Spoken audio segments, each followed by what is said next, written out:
अस्सलाम वालेकुम। कैसे हैं आप सब? अल्लाह आपको सेहत दे, तंदुरुस्ती दे, खुश रखे, आपकी तमाम मुश्किलात हल फरमाए। तो आज हम फ़ालसे का शरबत बनाना आपको सिखाएंगे और आपको सिखाएंगे कि ठेले वाले जो हैं, बाज़ार वाले, गुठलियों को बग़ैर मेहनत के कैसे निकाल लेते हैं। इतना सारा शरबत बनाते हैं मज़ेदार सा और गुठलियाँ उसमें होती ही नहीं। बिल्कुल आसानी से वो कैसे निकालते हैं, इसका बिल्कुल आसान तरीका मैं आपको बताऊँगी बग़ैर मेहनत के, और एक ऐसा जायका जो बिल्कुल यूनिक होगा फ़ालसे के लिए। ठेले वाले की एक रेसिपी है ये, जो मैं आपके साथ शेयर कर रही हूँ। तो चलें स्टार्ट करते हैं। बिस्मिल्लाहिर्रहमानिर्रहीम। मैंने इसके लिए लिए हैं आधा किलो फ़ालसे। फ़ालसे आप जितनी क्वांटिटी में आप ले लें। मैंने इनको वॉश कर लिया है, अच्छे से धो लिया है। सब फ़ालसों की मट्टी जो है मैंने निकाल ली है। फिर एक ग्राइंडर जार लिया है, उसमें मैंने सारे के सारे फ़ालसे डाल दिए हैं। तो ये इंग्रेडिएंट्स हम इसमें डाल रहे हैं, बहुत अहम है। ये काला नमक है, मैंने आधा चम्मच लिया है। और ये जो है फ़ालसे का जो शरबत का जायका है वो दोबाला करेगा। और चीनी आप हस्बे जायका ले लीजिए। मैंने 1 कप ली है आधा किलो में। तो आप चाहें तो ज़्यादा मीठा पीते हैं तो ज़्यादा चीनी ले लीजिए। मैंने इसमें 3 गिलास पानी डालकर इसको ग्राइंड कर लिया है।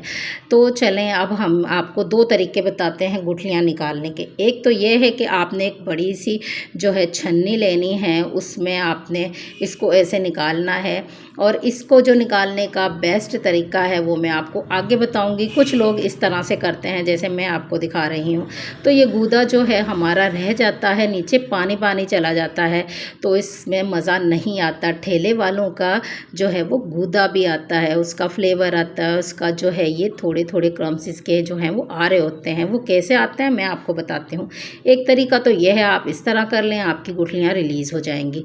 और दूसरा तरीका मैं आपको आगे चल के बताऊंगी। दूसरा तरीका ये है कि आप एक बड़ा सा बर्तन लें, उसमें सारे का सारा जूस गुठली समेत इस तरह से डाल दें और इसमें थोड़ा सा पानी भी डाल दें जितना आप डालना चाहें। और इसको रख दें तकरीबन 5 मिनट के लिए।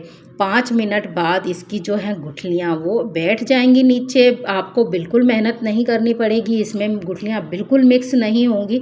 गुठलियाँ रह जाएंगी सारी की सारी नीचे, और कुछ दो एक जो आएंगी ऊपर उनको हम चम्मच से निकाल लेंगे। तो ये है तरीका हमारा बगैर मेहनत का। तो ये देखें गुठलियाँ बिल्कुल इस तरह से अलग हो गई हैं, बिल्कुल नीचे बैठ गई हैं। तो 5 मिनट आपको वेट करना पड़ेगा इसको रखे, तो आपकी गुठलियाँ खुद ब खुद बैठ जाएंगी, आपकी गुठलियाँ मिक्स नहीं होंगी। ये है ठेले वाले का असल तरीका। अब हम इसको सर्व करने का तरीका आपको बताते हैं। पहले इसमें ठेले वाले डालते हैं बर्फ़, और फिर इसमें डालते हैं जूस को, जो हमने बनाया होता है शरबत। तो शरबत को हम इसमें ऐड करेंगे। कुछ ठेले वाले जो हैं वो भी डालते हैं काला नमक और जो है जामे शीरी इसमें ऐड करते हैं पहले ही बर्फ़ के ऊपर। फिर वो लोग इस तरह से ऊपर से इसको डालते हैं। तो इसमें कुछ जो गुठलियाँ मेरी आई हैं वो हम चम्मच से निकाल लेंगे, लेकिन सारी की सारी गुठलियाँ यकीन जाने इसी तरह से आसानी से आप लोग निकाल सकते हैं। ये बहुत ही नया तरीका है, बहुत ही अलग तरीका है, बगैर मेहनत का तरीका। तो आप लोग इस तरह सर्व करें। और फिर इसमें हम लोग ऊपर से थोड़ा सा जामे शीरी भी ऐड करेंगे। जिनको फ्लेवर पसंद है वो डालें और जिनको नहीं पसंद वो ना डालें। तो आप लोग इसके ऊपर से थोड़ा सा और काला नमक इसमें डाल सकते हैं, 1-2 चुटकी। और इसका जो फ्लेवर है वो काले नमक से बहुत ज़्यादा इन्हेंस होता है। ठेले वालों का यही एक अहम इंग्रेडिएंट्स है जो वो यूज़ कर रहे होते हैं अपनी रेसिपी में, शरबत में। तो अब हम इसमें थोड़ा थोड़ा सा जो है जामे शीरी ऐड कर देते हैं।